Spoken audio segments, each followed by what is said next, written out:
Toni Saunders here, and welcome back to my passion. Today we're going to talk about IEP meetings and your part in it, their part in it. The first thing I'd like to ask you is, who is the most important person in a meeting, in an IEP meeting? Who? I'm going to give you 3 answers, and I want you to choose which one it is, and I hope you're right. The first person is you. The second person is your child. The third person is the team, the school part of the team. So which one is it? Who's the most important? If you answered your child, then absolutely you're right. The reason why your child is the most important person is because you're talking about them. You're making sure that your child is getting what they need to be educated.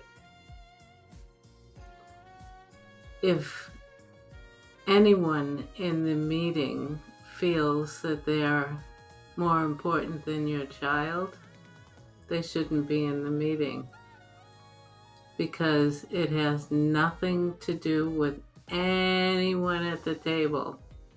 It has to do with your baby, your child. So what does that make you? Number 2, you are the second most important person in a team meeting. What you say goes, even though they don't let you know that, but it's true. You're the first person that talks in an IEP. You're the first person they say, what is it that you want? You're the one. And my suggestion is to go into the team meeting, the IEP meeting, with everything you feel that your child needs. Parents' concerns. That's the first part of the IEP, is parents' concerns. And what are your concerns, and why do you have them? Articulate them, because you're important. What you feel you need for your child is important, because you know your child better than they do. You may not think so, but when it comes to educating them, feeding them, playing with them, you're the most important person. So understand that they're only in school for about 6 hours? You've got them the rest of their life. So you're the one that has to make sure they get it right. They get the IEP right. How do you do that? Well, first, like I said, you talk about what you see, what you think your child needs. And don't think that they're the ones that should be able to figure it out, because they are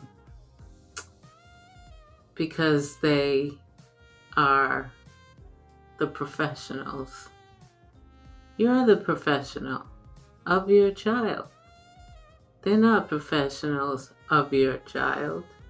Yeah, they may do evaluations, things like that. They can give you data about your child, but you know your child better than anyone else.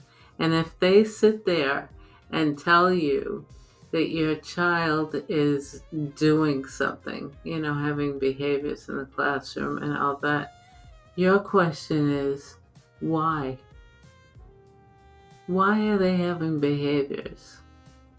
Is it that they don't understand something, and instead of raising their hand and saying, I don't understand, because they don't want to feel like they're stupid?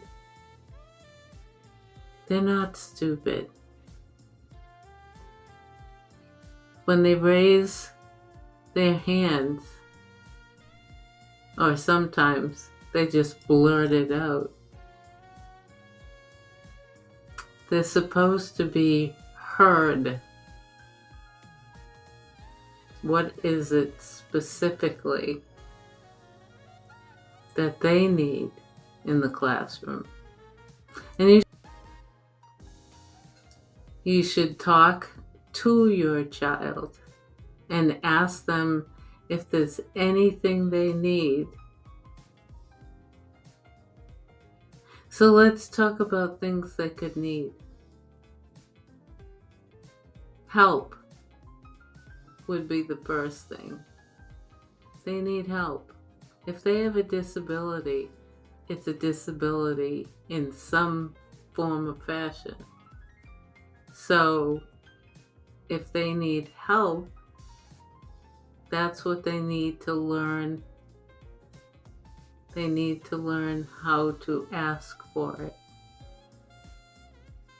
And understand this. They're supposed to get their needs met in the classroom.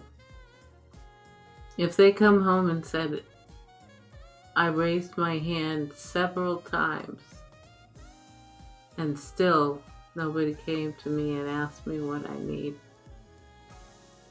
sometimes that happens in the classroom. Even when there were aides in the classroom. I had a client who would sit with her hand raised. Hello, I'm here. I have a question.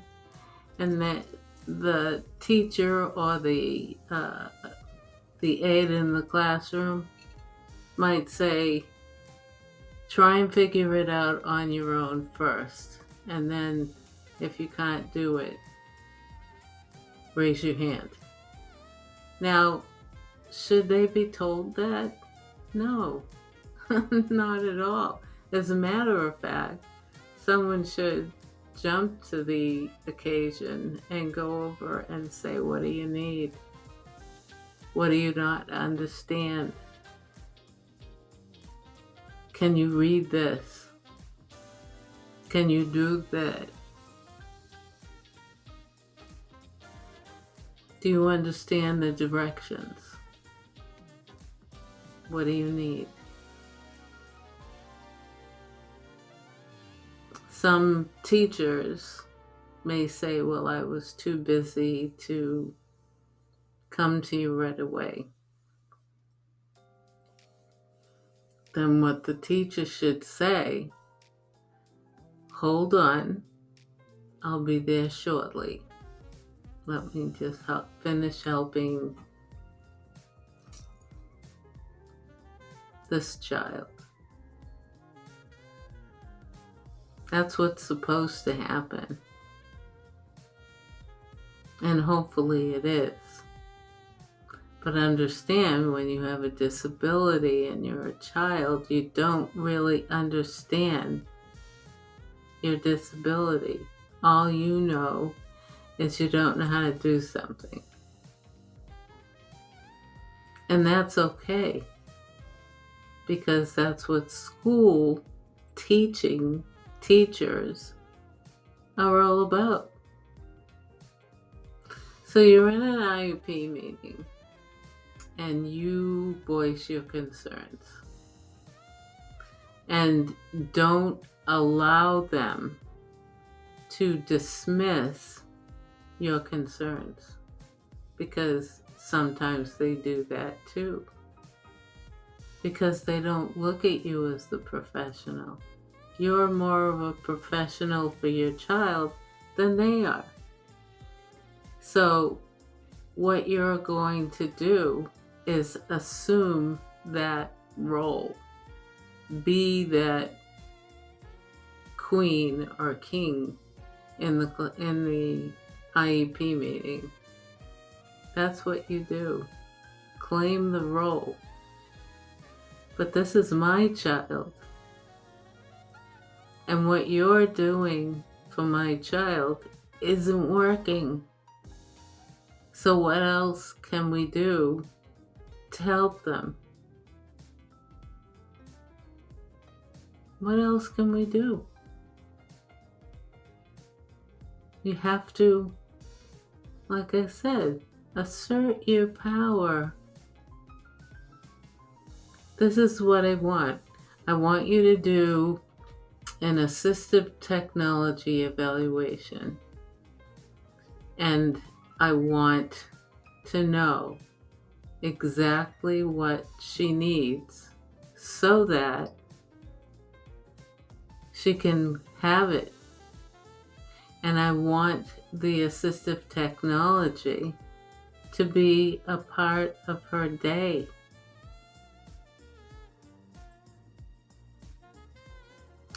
And if they say, we don't feel that she needs assistive technology,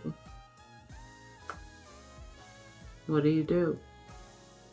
You say, yes, she does. And I want the evaluation done. And I believe Easter Seals is all across the country. So if it's not, find out what company does the testing for assistive technology and call them and talk to them. They may not want to, prescribe a specific thing for your child, but they'll know your concerns. And your concerns, as I said, are the most important concerns. Now again, if they're having behaviors, the question is why? I don't want to hear, oh, she got up and ran out of the classroom. Why did she run out of the classroom? What did you do to make her run out of the classroom? Did you ask her to do something? Was she afraid to do it in front of the other kids, because she didn't know how? I mean, there are so many reasons why kids have behaviors. But understand, they try to tell you it's because of something going on in the house. Not necessarily. Let's say I can't read, and in the classroom, kids are being called on to read. Stand up and read. And that's when you know who can't read. So what do? As a child, you may have a behavior so you can get out of the class. But children shouldn't be that anxious about doing something that they don't know how to do. All they need to do is say, I can't read. I don't know what to say. But the teacher should already know that. And you, meaning the child, should not have to say it. You don't even start reading if you don't know how to read. Doesn't that make sense? And if your child does not know how to read, what do? You take them off to the side and, teach them? No. You give them a reading program. If they can't write, you get a writing program. And occupational therapy to explain why you can't write. Doesn't that make sense? If your child cannot do something, whatever it is, that's why they're in school, to learn how to do things that they don't learn at home. And by the way, you can help your child do their homework. I don't know what they're doing. I never learned this when I was in school. Well, guess what? It may be time to learn it. Because if your child is having issues with learning, whatever they are, you have the right to research that and find out what you should do to make sure your child is reading. And then you go into the meeting and you say, I'm using Horton Gillingham. I'm bringing her to a tutor, and that's what I'm doing. Teaching her how to read through Horton Gillingham or Wilson. And if it's working, when breaking the code works,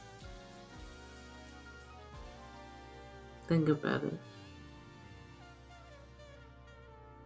I know adults who can't read. I know that it's because they never learned how. So I'm explaining to you what you can do in an IEP meeting.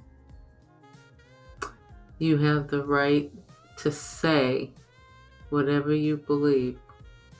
If you don't believe they're teaching your child, you say, I don't believe you're teaching my child the way she needs it. And then,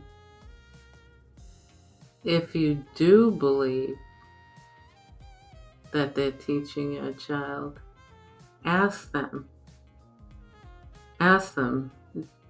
do you understand my child's disability? To the teacher.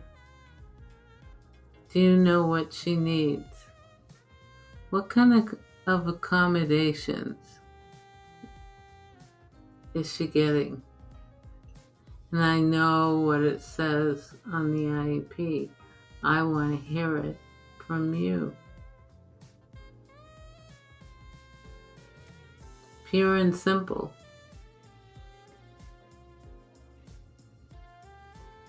You have the right to know everything about your child, including how they learn.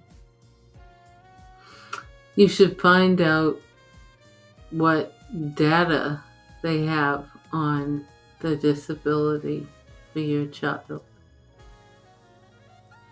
Are they keeping data on how well they do with your child's disability? If they call you into the office and say, your child is not learning, what you say is, so what are you going to do about it? Are there any evaluations I need to have done? Are there any books she should read to help her? Is it phonics? Ask the questions. Don't let them command the room. Because again, you are the most important person in your child's life. You have to make sure that they're getting a good education. You don't allow them to put your child in a box. And when I say a box, I mean a place where no one else is except you and the child.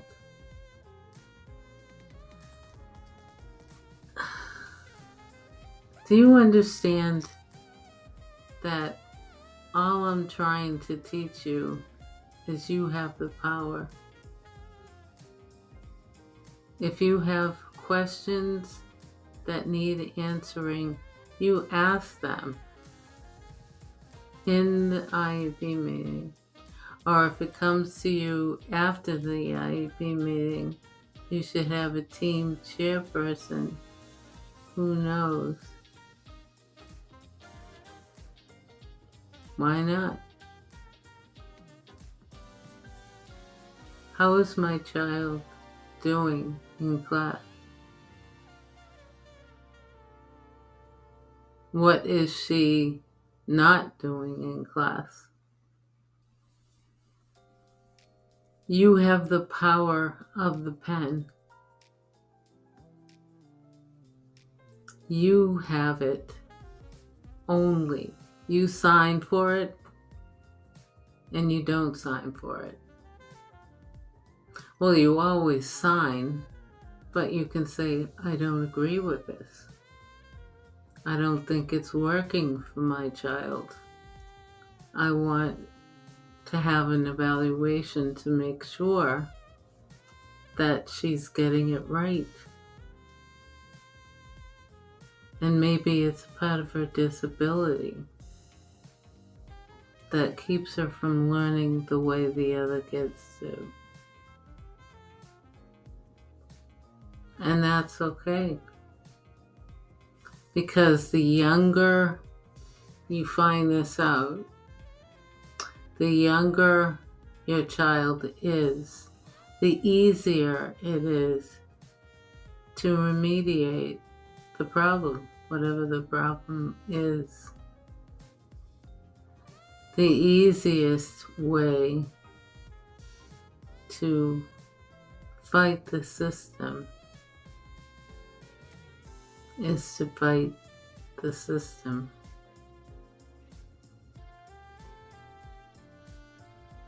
It's true.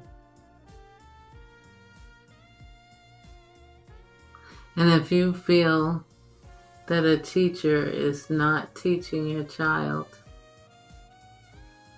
you do have the right to ask if the child's place can be changed. The teacher can be changed to where she gets the help she needs. You can tell them, and it's okay to tell them when things aren't working. And they have to. That's what the law states. They have to know what they're doing. It's just crazy if they don't. So, if you have any questions, put it in the chat. If you have any concerns and you want to talk to me about it specifically, give me a call. All of my information is on my website, ToniSaunders.com. And I know that if you have questions, you will call me or send me an email, because I have the answers. I do. I've been doing this for over 30 years. I have a reputation in Massachusetts. So please, subscribe. Get more information. Help your child learn. If there's something wrong, help the team fix it. If you can't say what it is that's needed, get more information from an evaluation like a neuropsychological. And please, subscribe. Ask questions, whatever you need to do. I will answer you and help you. Toni Saunders, educational consultant. Have a good day.